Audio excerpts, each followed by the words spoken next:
इमाम वकी रहमहुल्लाह ने अपनी ज़ुहद में और उन्हीं की सनद से इमाम अहमद बिन हम्बल रहमहुल्लाह ने अपनी मुस्नद के अंदर ये हदीस ज़िक्र फरमाई है।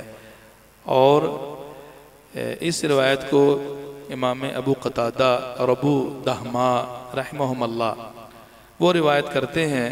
वो कहते हैं कि अतैना अला रजुल मिन अहलिल बादिया फ़क़ुलना असमिअता शय्यन मिन रसूलिल्लाहि सल्लल्लाहु अलैहि वसल्लम फ़क़ाल नअम समिअतुहु यक़ूल इन्नका लन तदअ शय्यन लिल्लाहि अज़्ज़ा वजल इल्ला बद्दलकल्लाहु बिही मा हुवा खैरुल लका मिन। मोहतरम सामीन किराम, दुनिया में रहते हुए हम अपनी ख्वाहिश की बुनियाद पर बहुत सी चीज़ें लेते हैं, अपनाते हैं, खाते हैं, कमाते हैं, और बहुत सी ऐसी चीज़ें होती हैं कि हम उन्हें छोड़ते हैं, इग्नोर करते हैं और अपनी तरजीहात से उसे हम निकाल देते हैं। लेकिन इस हवाले से एक शरई म्यार भी है हमारे सामने। किसी चीज़ खा वो हलाल है और बिलखुसूस जो चीज़ हराम है। कभी होता है कि इंसान अल्लाह की रज़ा की खातर किसी मुबाह चीज़ को भी तवादो की बुनियाद पर, आजिज़ी की बुनियाद पर छोड़ देता है, ये भी ठीक है कभी कभार। और बिलखुसूस जो चीज़ इंदल्लाह हराम है, नाजायज़ है और उसका शरई जवाज़ नहीं है, उसे तो यकीनन तर्क करना फ़र्ज है। लेकिन नीयत में अगर ये है, नीयत में ये है, किसी किस्म की भी आप चीज़ छोड़ते हैं कि मैं इसको अल्लाह के लिए तर्क कर रहा हूँ, अल्लाह की मोहब्बत में, अल्लाह की रज़ा के लिए।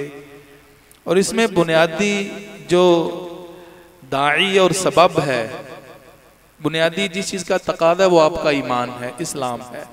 जो शख्स भी अल्लाह की खातर कोई भी चीज़ वो छोड़ देता है, किसी बास के हुक्म की वजह से नहीं, किसी दुनियावी गरज की बुनियाद पर नहीं, सिर्फ और सिर्फ उसके अंदर खुलूस और नीयत ये होती है कि मैं तर्क कर रहा हूं तो सिर्फ अपने रब की रजा के लिए तर्क कर रहा हूं। जिस पोस्ट पे वो हो, जिस ओहदे पे हो, अपना इख्तियार, इख्तिदार, अपनी कुव्वत, अपनी ताकत, तो जो उसके मताहत है या जो चीज भी उसके कंट्रोल में, सिर्फ और सिर्फ वो अल्लाह के लिए छोड़ता है। तो ये दो रावी बयान फरमा रहे हैं, कहते हैं हम दोनों नबी मुकर्रम सल्लल्लाहु अलैहि वसल्लम के एक सहाबी कि जिसका ताल्लुक एक सहरा से था, रजुल मिन अहलिल बादिया, देहाती था, हम उसकी खिदमत में हाजिर हुए और हमने कहा कि क्या तुमने कोई रसूलुल्लाह सल्लल्लाहु अलैहि वसल्लम का फरमान, कोई हदीस सुनी हुई है? अगर तूने सुनी है तो हमें भी सुनाओ। तो वो फरमाते हैं मैंने रसूल मुअज़्ज़म सल्लल्लाहु अलैहि वसल्लम से सुना है।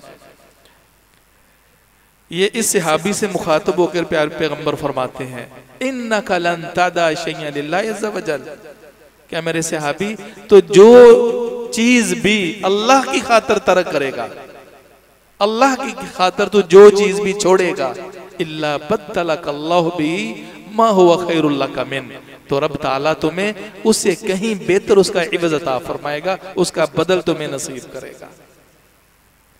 यकीनन यकीनन जिस इंसान के अंदर ईमान की रमक मौजूद है और फिर दर्जा बदर्जा जिस कदर उसका ईमान फायक है, इस यकीन के साथ अगर वो छोड़ता है ना किसी चीज को अल्लाह की मोहब्बत में बतकादा ईमान, तो यकीन कीजिए अल्लाह सुब्हानहु व तआला उसे निरा उसका बदल दुनिया के अंदर जो चीज छोड़ी है उसी जैसी अता फरमाएगा, इधर और जन्नत में भी हो सकता है, या फिर वही चीज लेकिन उससे आला दर्जे की चीज, आला क्वालिटी, वो अल्लाह का वादा है।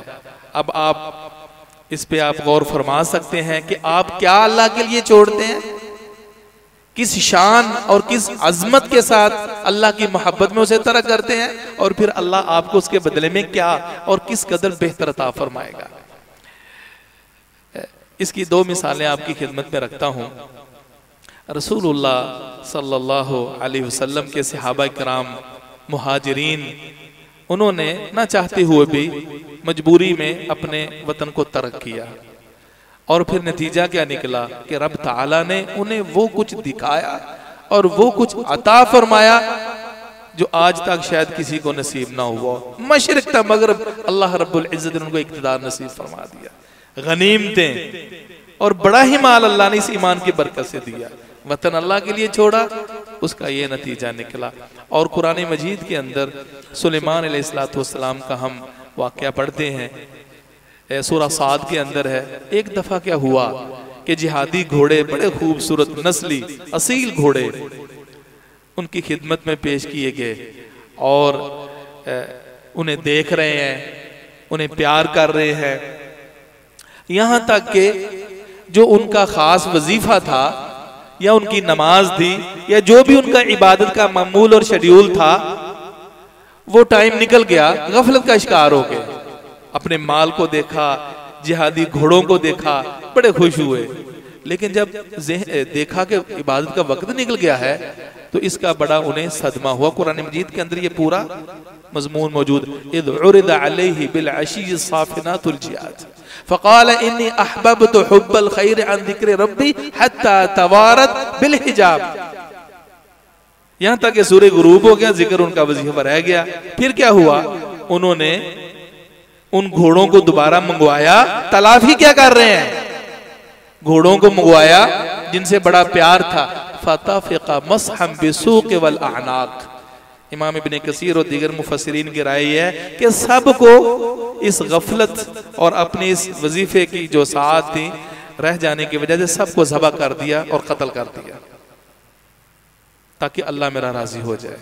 और फिर इस कुर्बानी का और इस इसार का उन्हें अजर क्या मिला, सुभान अल्लाह।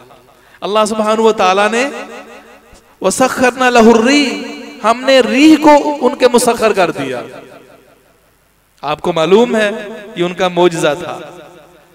गुदूहा शहरु व रवाहुहा शहर, सुबह के वक्त में वो निकलते तो जो एक माह में मसाफत तय हो सकती थी उसके जरिए दिन के सिर्फ थोड़े से हिस्से और आगाज में वो सफर तय हो जाता था। और पिछले टाइम सफर तय करना होता तो थोड़े से टाइम में वो एक पूरे महीने का सफर तय हो जाएगा। अल्लाह ने हवा को मुसख्खर कर दिया।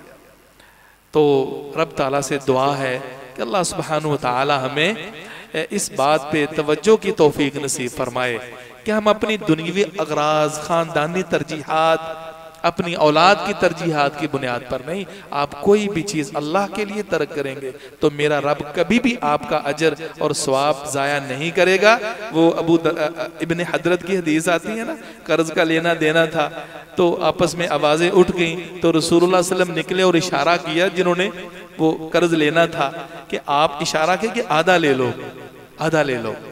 तो उन्होंने किया लब्बैक अल्लाह के रसूल, जैसे आप फरमाते हैं।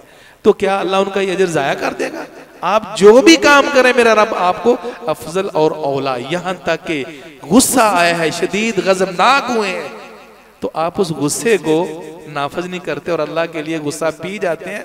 नबी मुकर्रम सल्लल्लाहु अलैहि वसल्लम का फरमाने आली है, तिरमिजी का हदीस है, कल क़यामत का दिन होगा, मेरा रब्बे करीम उस शख्स को हाजिर करेगा और जितनी भी हूरुल ईन, कुशादा चशम मोटी मोटी आंखों वाली हूरों में इख्तियार देगा कि तुझे जौन सी पसंद है वो ले लो, उसका बदल होगा। अल्लाह मुझे और आप अमल की तौफीक नसीब फरमाए। बारकल्लाहु फीकुम, सुब्हानकल्लाह व बिहम्दिक, अशहदु अल्ला इलाहा इल्ला अंता, अस्तगफिरुका व अतूबु इलैक।